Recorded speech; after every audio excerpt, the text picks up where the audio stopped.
immediately to that scene, and we're at the exact location where John Parsons had went into the woods off this bicycle. We could secure the perimeter just because the perimeter was the roads that encircled it. We literally put a ring of steel around a 3-mile area. It was probably some of the most rugged terrain in Ross County, but we felt we probably had a pretty good shot at him. I had a head start on him. Soon I could hear the bloodhounds and helicopters approaching. So I was trying to keep moving as fast as I could while doing as much backtracking and zigzagging as I could to throw the hounds off. We gridded off at the area and did skirmish lines and went down through the woods inch by inch looking for John Parsons. I felt that John Parsons would not be taken alive. I honestly felt we would end up, or somebody would end up killing John Parsons in a shootout. I was headed in the direction where there seemed to be the least noise from quad bikes or dogs barking. Pretty soon that forced me into a bottleneck. I knew I couldn't cross any fields or I'd be spotted in the open.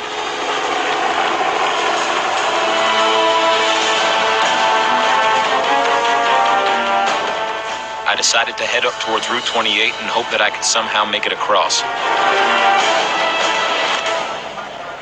There was officers stationed every so many hundred feet apart that had eye contact with each officer. If he would get out into the open area, that an officer would see him. Above me there was a plane and at least 2 helicopters circling over. We brought in some helicopters that had some thermal imaging devices. If this would have been October, November, where the leaves were off the trees and all that, it had been over within an hour.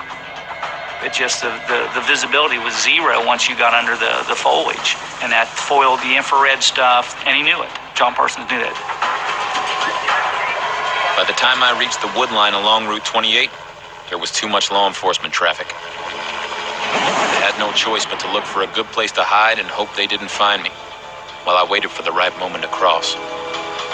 First 36 hours of that, I never went home. And even after that, I'd go home, take a shower, get 4 or 5 hours sleep, and then we would be right back out there in the woods. Temperatures in the wood there are probably 110 degrees or hotter maybe. You could only work the dogs maybe 30 to 45 minutes. You had to bring them out of the field to cool them down. We knew John Parsons was suffering a lot worse than we were. I mean, the conditions were very harsh. John Parsons wasn't going to last long out there.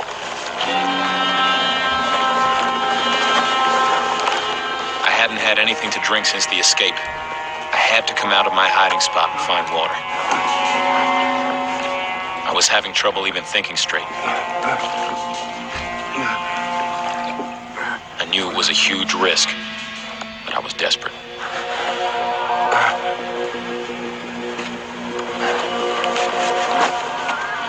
That night, after midnight sometime, I started moving along the wood line, trying to find a gap in the vehicles where I could cross Route 28. I began keeping count on how long between each pass of helicopter or plane. At that time, it was averaging about 45 seconds in between flyovers.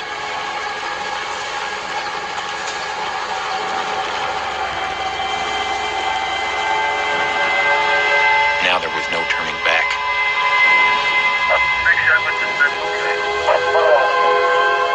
I sat there until it seemed like there was silence from the road and above. And then I ran.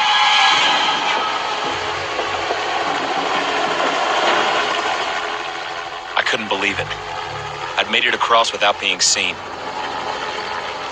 But I knew they weren't just going to give up. It felt like the entire world was trying to hunt me down. We felt that at 72 hours, he had gotten out of the perimeter. So we used every asset we had to try to pin him in. We just didn't get the job done. Trisha, thanks for returning. There was only one place he was going to go, and that was family. So we started doing some intense surveillance and interrogation of the family. All his friends and even some of his relatives are saying that he was an outdoorsman. We learned that his mother had a tent and some other items set up on their back porch that John was supposed to come in and pick up, but he never came in and got it. After I had gotten through the perimeter, I realized I'd been bit by something. It looked a lot like a brown recluse spider bite. I knew without treatment it would become gangrenous, possibly even kill me. I needed antibiotics. I had one friend who had access to drugs and medical supplies, but he was in Chillicothe. I had no choice. I had to head back into enemy territory where it seemed that every living person was out to get me. I found a place where I could hole up for a while. My friend brought me antibiotics to treat the infection and some other medical supplies to clean the wounds with. I did a lot of thinking about where to go once I was healed enough. I ended up deciding on Canada. We know that guy. We offered a substantial amount of reward money. I don't care how loyal you are to somebody. You offer them $100,000, they're going to turn you in. They'll turn your mother in for that. Sheriff Nichols. We got a call from a resident. Right. Huh? Said they spotted John Parsons on Three Locks Road at an old abandoned cabin. Thank you for the call. We'll be there shortly.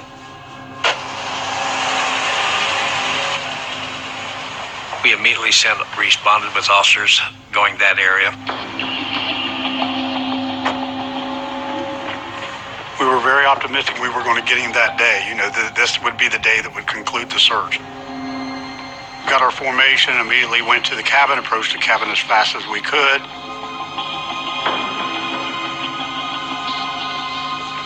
We were very excited to pinpoint him. The emotion started, the adrenaline started running high.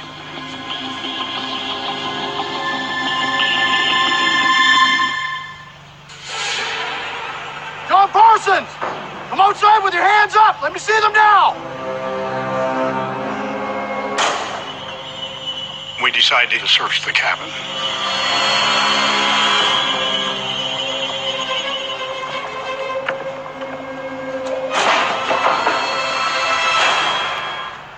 Clear! Clear!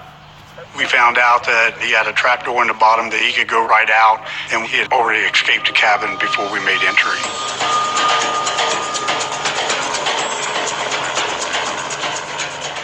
I'd run from my escape hatch and gone to the river, but stayed in the woods.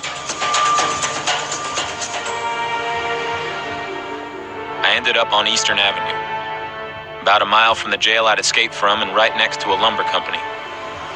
Directly behind it is the tip of a wooded area owned by the railroad that had been overgrown since I was a kid. It was as good a place as any for a hideout. He's going to commit a crime somewhere. He's going to do something. Somebody's going to see him. He's going to get picked up. I began stealing lumber to build myself a shack. I also rounded up all the things I might need to survive in the wilderness.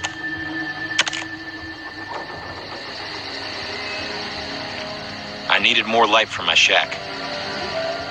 The graves of the nearby cemetery were lit up with little solar lights. So I went to a grave to pick up a couple. I looked up at the tombstone to see a big smiling portrait of Officer Larry Cox, the man I was accused of killing. I nearly fell down, I was so stunned. I felt like the man was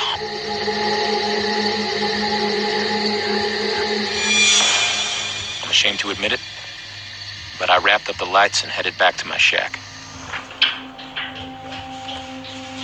We received hundreds of tips we had to follow up on. So you're using all your resources following up these shadow informations that may not be anything at all, but you can't say that. You still have to follow it up. There was moments when you thought, what can we do differently? I mean, how are we going to find out where he is? It was very frustrating at times. 2 months had passed since I had escaped from jail, and I felt I was finally healed enough to go ahead and move toward Canada. I asked my connection to get me a gun and one more bottle of antibiotics to go. My plan was to wear a Halloween mask and escape at night so I would blend in with all the trick-or-treaters. Finally, I was going to escape for good, and I could leave my old life behind me. John Parsons has escaped from jail and has been on the run in Ross County, Ohio, for 2 months.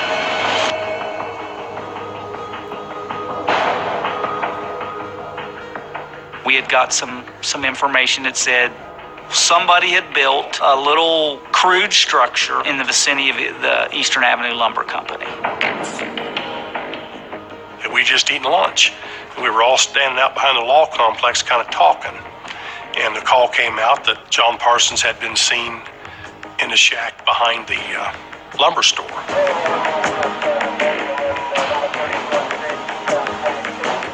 So we were going under the assumption that, yeah, he was in there. And, we were ready.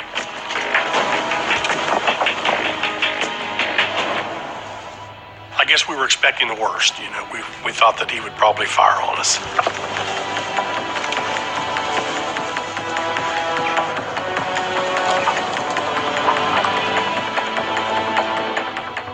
He'd already shot one officer. What's going to hurt to shoot one or two more?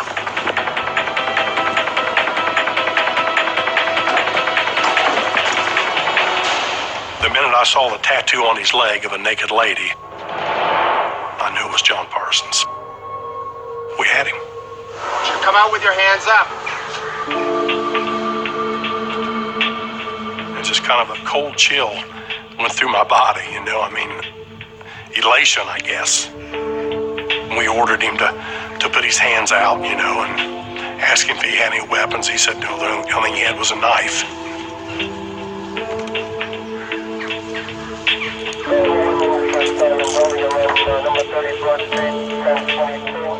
He pretty much, gave up, and when we got him out of the shack, he almost looked relieved. He had that look of relief on his face, but it was over with. It was a huge disappointment to get caught after all I went through, trying to make the escape happen and make it work. And I also felt like life was over for me.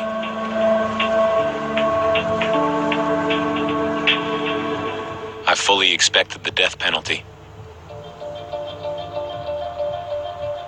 I went back to the family, and I had got Larry's handcuffs. Hello, John.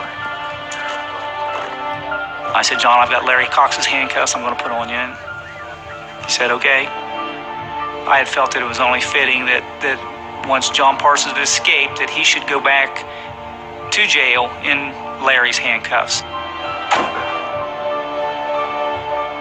And the little note he left me, goodbye, Ron. First thing I seen John Parsons, I told him, welcome back, John. He knew what I was saying.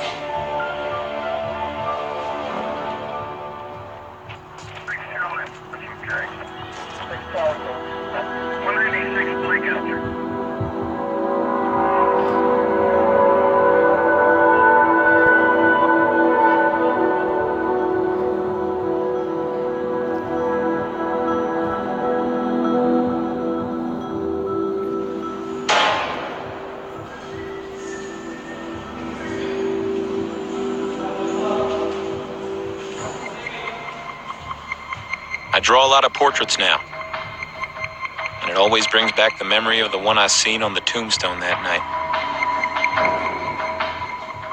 I do still dream about being chased. Almost every time I remember my dreams. That's what they're about. John Parsons will escape some other time. It may not be now, may not be next year, may not be 6 years, maybe 10 years from now, but somewhere